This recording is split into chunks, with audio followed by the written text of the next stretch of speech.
Patuloy ang pag-alboroto ng Bulkang Mayon sa Albay at ayon sa PHIVOX, may mga bagong magma na umaakyat sa bunganga ng bulkan. At live mula sa Legazpi City, Albay, nasa frontline ng balitang yan, si Gio Robles. Gio, kinamusta natin kahapon yung mga residente. Ang tanong, hanggang kailan daw ba inaasahang tatagal ang pag-alboroto ng Bulkang Mayon?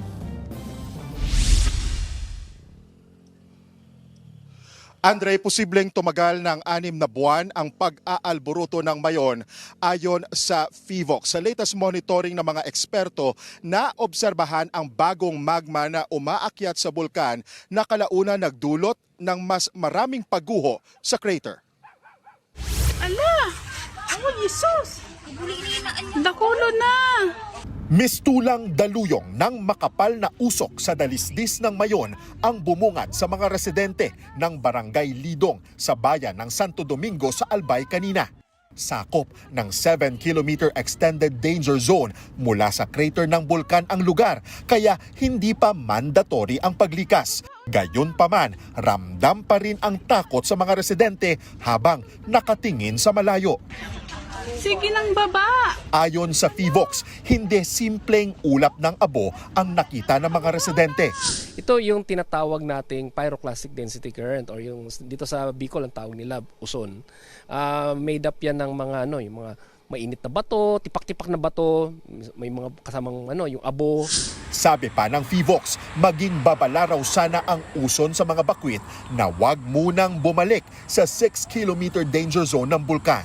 Ito yung mga actually sila yung nagko-cause ng mga casualties tuwing mayroong eruption ang Mayon volcano. Mainit po yan at yung mga yung mga volcanic gases, no.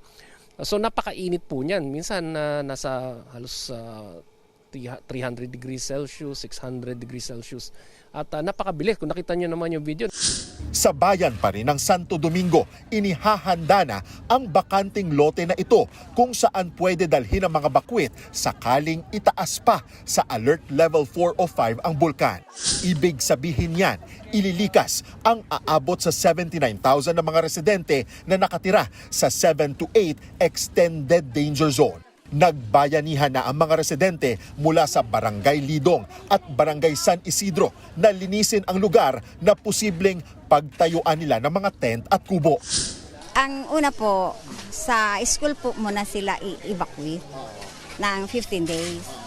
Habang po nandoon sa school, saka po sila gagawa ng mga shanties. In preparation po ito na ginagawa, nililinis po muna, saka kung halimbawa man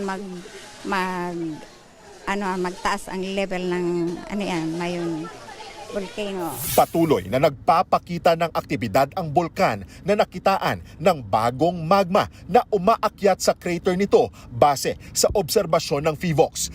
Isa sa mga palatandaan yan ang pagdami ng rockfall events na umabot sa 265 na mga pagguho sa bunganga ng Mayon sa nakalipas na magdamag.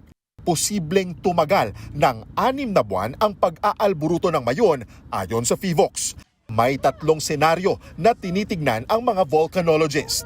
Una dyan, ang nangyari noong 2023 eruption ng Mayon na tahimik na naglabas ng lava. Ang susunod na senaryo, yung maaring bumibuelo lang or parang introduction pa lang ito ng mas aktibong phase ng eruption ng Mayon volcano. Maaring mag-progress ito sa halimbawa ay yung 2018 style na eruption.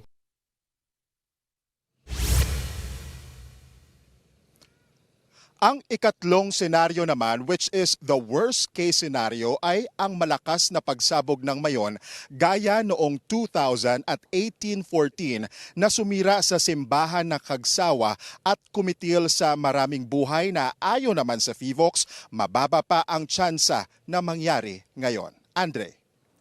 Mag-iingat kayo dyan, Gio, at balitaan mo kami. Patuloy tayong nakamonitor dyan sa pag-alboroto nga ng Bulkang Mayon. Live po mula sa Legazpi, Albay. Maraming salamat, Gio Robles. Mga kapatid, Andre Felix po.